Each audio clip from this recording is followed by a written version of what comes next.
My name is Laurelee, and this is It's Not About Food. So it's not about food, and it's not about weight. What is it about? Everything else, because it's never ever about food or weight. Never ever, not even one time, not ever, ever, ever.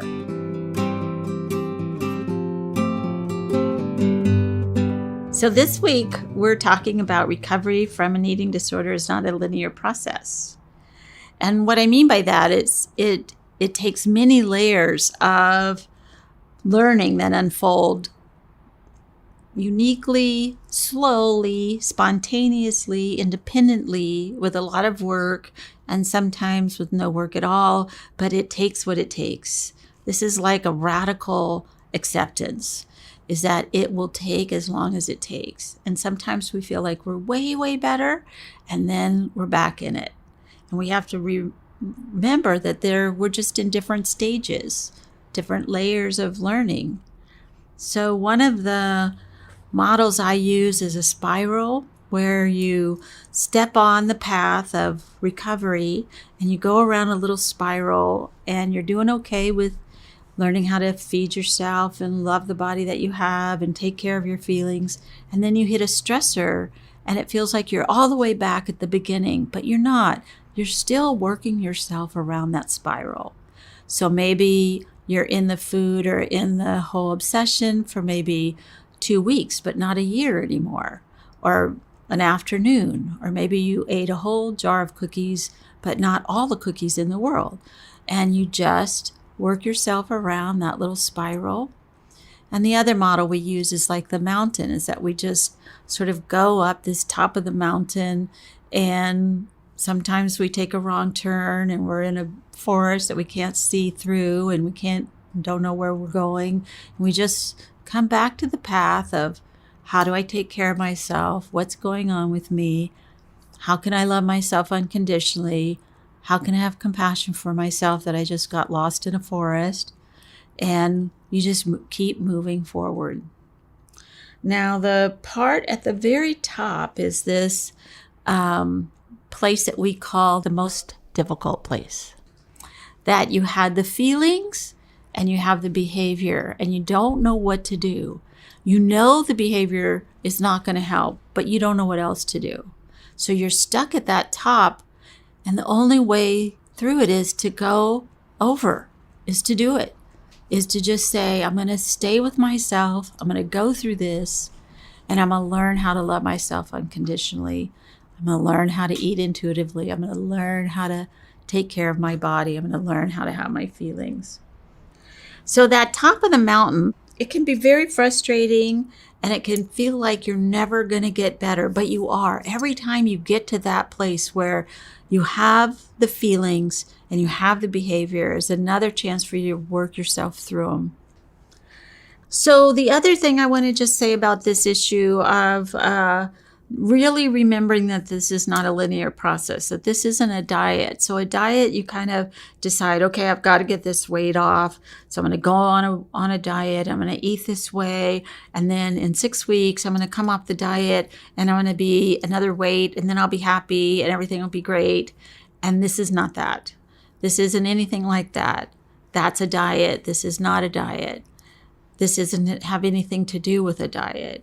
And that actually through this process, some people might stay exactly the same as when they started their recovery. Some people might gain weight and some people might lose weight. But you won't reach your natural weight until you're through and your body can adjust and you don't really even care about your weight anymore. You're so sort of in your consciousness of loving yourself and being okay with your food and taking care of yourself, that's not the important part anymore. It's hard to believe, I know, for some people that would be happening, but it does happen. So my guest today is Margaret, and I've known her for a long time, and I'm so happy that she's here talking about this issue with me today. And I'll let her introduce herself. Hi, I'm Margaret. Yeah, I met you, Laurelee, when I was a senior in high school. No. She looks exactly the same. Yeah, I look like a high schooler still. In my new job, I work with high schoolers, and I've gotten stopped by security guards at high schools because they don't want to let me leave because they think I'm a high schooler. Just like, no, I'm here for a meeting. Yeah, so I had an eating disorder, and it started when thoughts definitely started probably around 11. Behaviors started, I don't know, in 7th grade maybe. Mm-hmm. And then by the time I was in high school, I was in treatment, and I was kind of in and out of treatment, but my insurance was really, really shitty. So I never got the appropriate treatment ever. And then when I found you guys, it was really sort of like this important fork in the road for me because I'd sort of lost everything, and I had two choices, and it was either get better or go down the same road of being sick. Exactly. And exactly. There was just I knew exactly what was going to happen. Right. But I just didn't really have the resources to get better. Right. So I had to make them for myself. And now looking back, I'm pretty impressed at little me. Yeah. Because I'm I can't believe I did that. But I found you guys.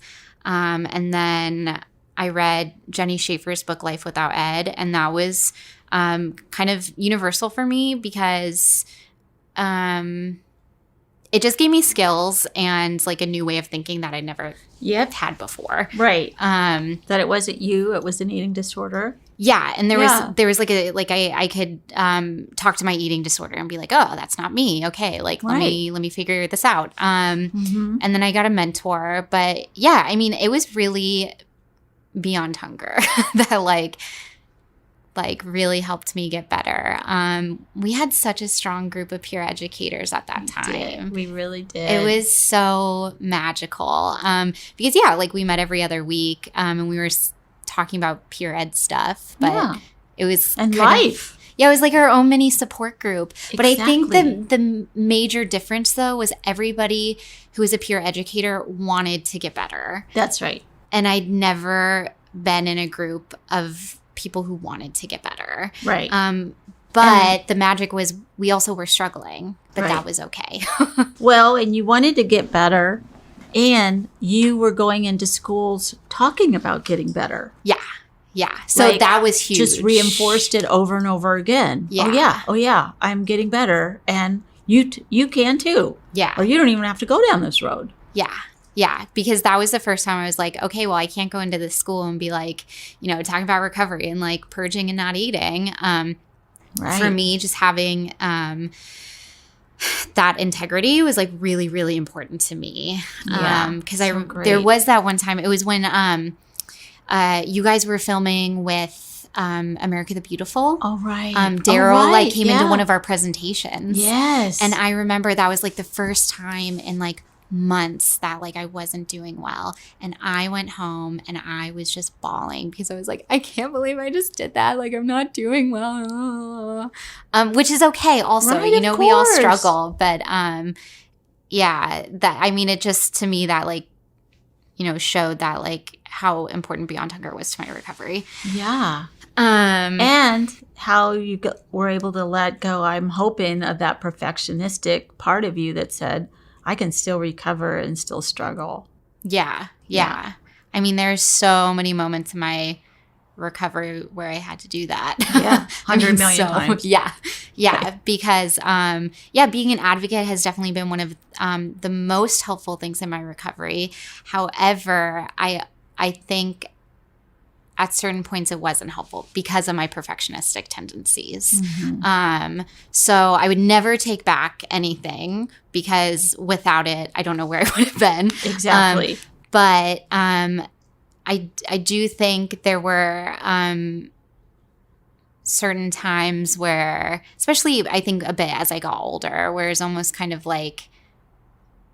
I feel like this word is too strong, but I can't think of anything else, a martyr role.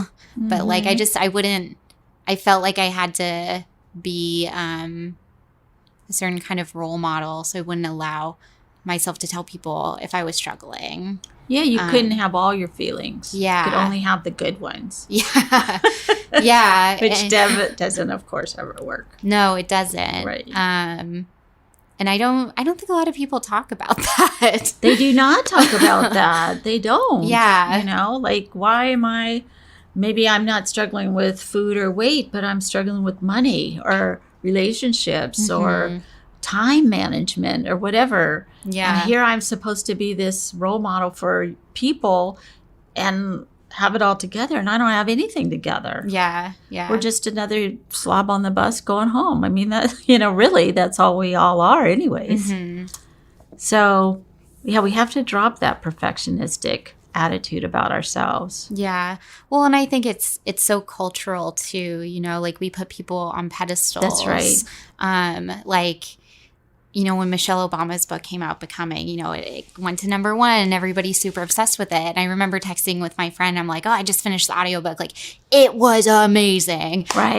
And she just said, oh, I'm glad you liked it. I haven't read it yet because I'm just worried that right now everybody thinks she's super amazing. But, you know, maybe a couple months down the line, they're going to start tearing her apart because they put her on this pedestal. Yeah, well, that's what we do in this culture. Yeah. We like adore people and then we knock them off the pedestal so we could kick them down the street. Yeah. Well, and it doesn't allow for a person to be human and have gray area.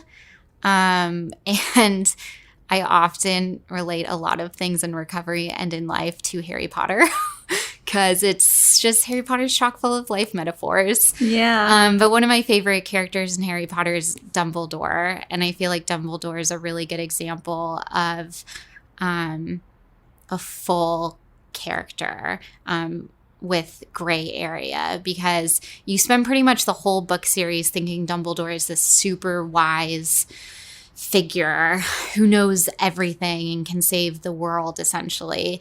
And then in the last 2 books, well, the last book really, you find out about Dumbledore's past and how he has done some bad things in the past. So the curtain is pulled back. Yeah. Right. But, like, it doesn't take back the fact that Dumbledore is... That he's great. Yeah. Yeah. Yeah. Yeah. Like, he may be... What is he? Is he what kind of... I mean, he's not human, right? He's a... No, well, actually, this something? is something I've never figured out. He is human. However, he's like, really old. But in everybody in Harry Potter, they're like normal humans that die at a normal age. So I don't understand why Dumbledore's so old. So, well, the point is that I was going to say, and we're all human, whether we're in a Harry Potter book or not. But I don't know if that's really true. But it's sort of like he gets to be human too. He gets to have the shadow side too. Yeah. Yeah. And that's sort of like coming back to this, is that if we think that because we got this recovery, then we should be all that, you know, we should be done. Mm-hmm. But that's not the way this recovery works. Yeah. It can work like that with alcohol and drugs. I never have to have another drink as long as I live. Mm-hmm. But I have to learn how to eat, and I have to learn how to deal with my body. Yeah. So we have to learn how to do that. And part of the recovery of an eating disorder, I feel, is what they would call relapse. And I don't even know if I would call it relapse. I would just call it like lapse. Yeah. Well, know? Actually, that's like the term that I use. Oh. Because, well, to me, I mean, everybody has their own definition for everything. So, yeah. But to me, I guess my definition of a relapse is like when I would have to go back to treatment. Right. But a lapse is like, yeah, I lapsed, but I got myself out of it. Yes, of course. That's the spiral. Yeah. Oh, I hit a stressor. I went back to behaviors and I worked myself out of it. Yeah. You know, this isn't a perfection thing. We can't do perfection. We just can't. Especially with food in our bodies. Our bodies change all the time. Yeah. And so does our food. Yeah. Right. Yeah. So tell me what happens, do you think, when somebody, say, like, is recovered or feels like she's recovered and then she lapses back? And how does she work herself out of that, or he work himself out of that to be okay enough that they're just going to continue on? Like, not just sort of go to that path of, oh, all is lost and I might as well just kill myself or whatever. For or just sure. not even do this. Like, I've had people say, well, this kind of stuff, I could never heal from an eating disorder because I can never, ever eat a certain food.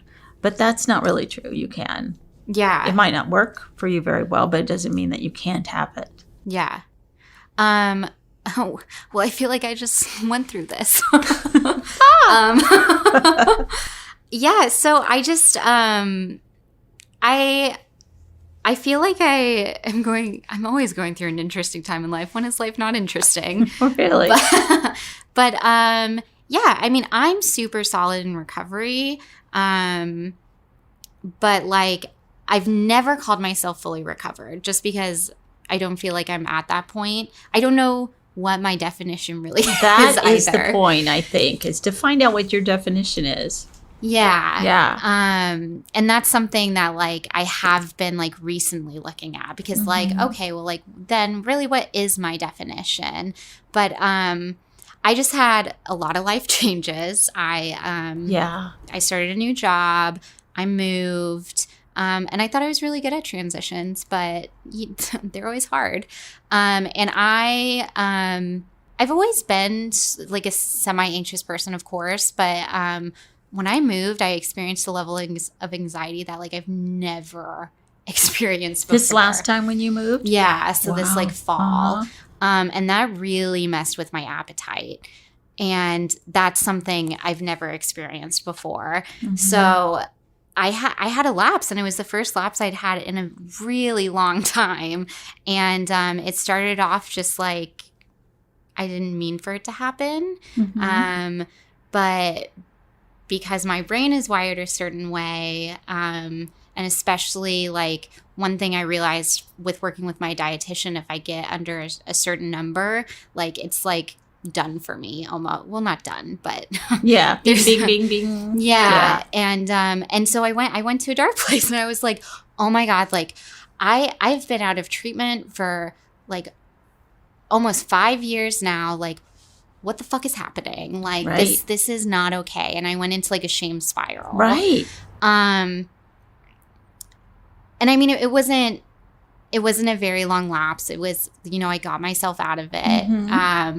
But there was so much shame attached. And so I kind of had to like deal with that, but really learn a lot. And I think what I keep coming back to, and what I realized throughout my recovery and like any lapse I had, was a lot of times lapses happened because I was learning. Yes, I know. Like exactly.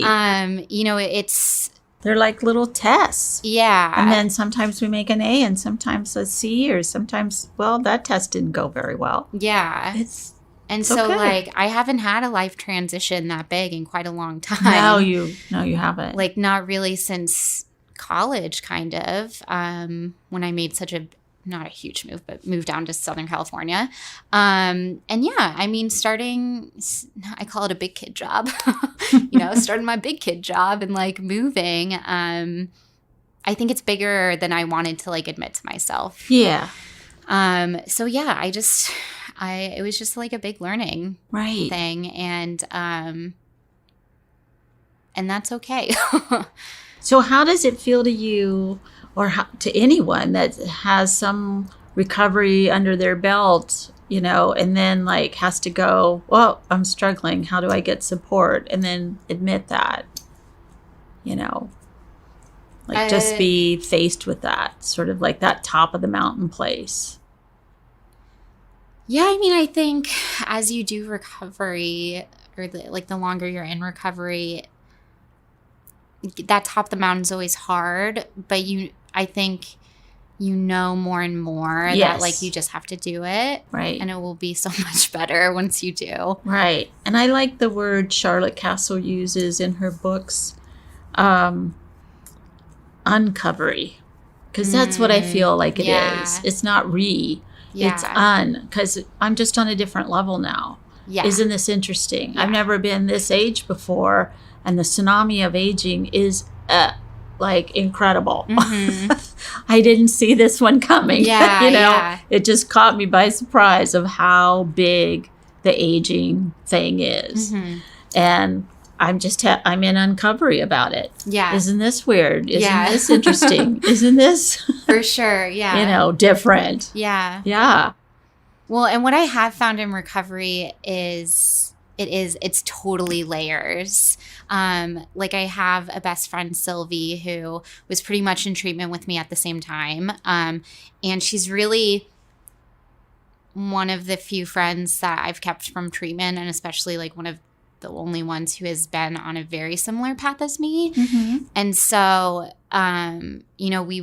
we were talking about how like, oh yeah, like both of us were kind of having a hard time at the same time. And we're like, this fucking sucks. Like, what is this? Like, I thought like, I just remember like when we were out of treatment, we were like, oh, that's the end. And it's like, oh man, when you leave treatment, like that's just the beginning. I know. I think both of us thought like, oh, 5 years down the line, like life would be great. Right. But it's just like, we realize she actually has a labyrinth tattoo. And so she's like super into the labyrinth metaphor. And she's just like, just walking that labyrinth, walking that labyrinth. Yeah, right. Yeah. Exactly. And I think ever since I've been out of treatment, maybe 6 months after leaving treatment, I worked in Switzerland for a summer, and I've returned every summer since. And it's been cool to be able to use my Switzerland summers to sort of mark differences in my life in recovery. Because while I was doing super great my first summer, I can look back and be like, wow, a lot of stuff has changed because like as staff, we do wine and cheese nights every Friday, which is really nice. But, I still had rules around that, and I totally freaked out. I was just like, what? Like, I already ate dinner, and like, this is like 9:00 at night, and I can't eat this. I mean, I did, but there's so much anxiety around it. Right. And then, every summer after that, like wine and cheese was my favorite. Right. And then it was just so funny because when I was in treatment, there was a lot of Italian food, and I was like, no to Italian food. Right. Like that was my big no-no. It's too fattening. Whatever. Yeah. Right. And so that was one thing I had to work on a lot in treatment. And then it was just super ironic that I started working in the Italian region of Switzerland and like had to eat Italian food every day. But then my second year going back to Switzerland beforehand, I did this program called WOOF, which is Worldwide Organic Opportunities for Organic Farming. And you live and eat for free on a farm in return for farming. So I did that in Italy for almost 3 weeks. Wow. So great. Yeah. I mean, it was just amazing. I was like, whoa, look at like, I'm literally like farming. I'm like taking this food and I would prepare meals with the woman who owned the place for the guests. And so we made like ravioli, handmade ravioli. And then I would make homemade bread every day, like all of this homemade food. And And then be okay with eating it. Yeah, but I think what was even cool, I cried a lot. I cry a lot in the summers when I'm in Switzerland because I'm so happy. I'm like, this is so beautiful. Like I can't believe like I'm so happy and I'm like so okay with food. And I mean, because you travel to Europe a lot. Yeah. I think one of the coolest things about Europe is how free European women are with their bodies. They don't give a shit, really. Not at all. Like there's like 80-year-old grandmas in bikinis. I know. Or just the bottoms. Yeah, exactly. Or none. No bottom, no top.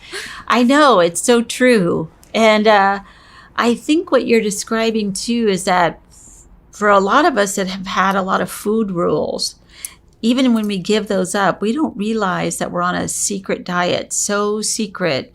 we don't even tell ourselves. Oh, for sure. And so the secret diet might be, I don't Yeah. eat bread and cheese after 9 o'clock. Yeah. Yeah. And then you come right up to it and Yeah. go, oh, I'm going to eat it anyways. Yeah. And I'm going to just feel this and go through it and be okay with it. Yeah. Because I think for me with my eating disorder, I didn't think I had food rules. Like I was so hardcore, thought I didn't have food Very rules. small, buried deep inside. Yeah. Because when I went to treatment, that's part of like the intake. And I was just like, no. And like, man, it was just like a solid 8 months of like uncovering it and me like it. I don't know. Nothing is more painful, but it felt more painful to me because it would be so unexpected when it would come up and I would just start crying because I would be like, I didn't even know this was an issue. Right. Like, where did this come from? Yeah. Right. Yeah. When did I start thinking this? Or when did I make this decision? Or yeah. Yeah. And then you just follow that thread back to, oh, I made that decision because of this. Yeah. But it doesn't really work for me to have that anymore. Yeah. Wow. So good. So I know that you've worked with a lot of kids, starting with Beyond Hunger when you were at Peer Ed, but also since then. And if there's like a young girl out there that's 11 and is struggling with this issue, what kind of hope would you give to her that from your perspective, now that you're this age and you can look back, like what would have helped you to know if you had known that you feel like you can actually tell her? I think one of the biggest things is like validating whatever that person is going through. I think that's the biggest thing because it's just like, yes, there's the food and body image stuff, but I mean, you say this all the time. It's not about food and weight. Right. Never, ever. Yeah, not even one time. So it's about all the other stuff and having that little person feel heard and validated and being present with them. Right. I mean, that's, I think, the biggest thing because everything else is kind of extra. I think because the extra things I'm thinking about, like now that I'm older and I've done so many recovery related things, it's not very crazy to me anymore. But I do remember when I started with Beyond Hunger, I really wasn't educated about Photoshop or anything. And I think maybe this generation is different though, because it is so mainstream now. Mm-hmm. But I know that was helpful for me when I was younger. That's not like the main thing that like a little person would need to know about. Yeah. But there's like the other educational stuff, that's helpful. Yeah. But I think one of the things that you're bringing up is that for her to, or him to remember that there are people who will listen to them. Yeah. They may not be in their household, but they can start talking to other people and to come out with it. This is what I'm struggling with. And then I think that thing about Photoshop, because I still go into schools to this day, this many years later, and I'll show a Photoshop of a girl made up at the end, and doesn't even look like herself anymore. And they've made her neck longer and her legs longer and her, they've changed her bone structure in her face. Mm-hmm. And I don't think we really realize that until we see it. And a lot of times they haven't somebody seen has it. to teach you at some point. Yes. But sometimes even, because now that I work with high school students and they're like advocates for mental health, sometimes I'm even surprised when they do things that are against what they're advocating for. Right. I know. I know. We had a girl send in her headshot and she used this app Facetune. Oh, wow. Like, oh, like it made me really sad. Right. I was like, you're totally fine the way you are. Right. Right. Or the girls that are taking a picture of them in Snapchat where they look like a bunny, and they take it to their doctor and go, I want to look like this. And the doctor says, yeah, but you're not a bunny. Yeah, I'm You're really a wondering what person. like these filters are like having, because I mean, it's even a new phenomena for me because Instagram wasn't a thing until I was in college, and at least I, as a 21-year-old, I had more awareness about things. Well, when you knew that you weren't going to look like a bunny. yeah, Or a kitty or a rabbit. yeah. Yeah. So anyway, so grateful to you for coming and talking about this issue. And just, do you have any last minute thing you want to say? Do you feel like you said everything that you want to say? Yeah, I mean, it's just like, I think I continue to really learn that recovery is not a linear process. It's like an ever-growing lesson. Yeah. So, yeah, because even if it's not food-related, it's like life-related. That's right. There's something else that's going to pop up in the whack-a-mole game of life. Yeah. Right. And then you're going to have to learn how to cope in some way. Yeah. And some, like, if you've had an eating disorder, your brain has neural pathways, so like it may come up, and that's okay. That's okay. You're going to work yourself out of it. Yeah. Thank you, Meg. Yeah, thank you. Thank you for listening.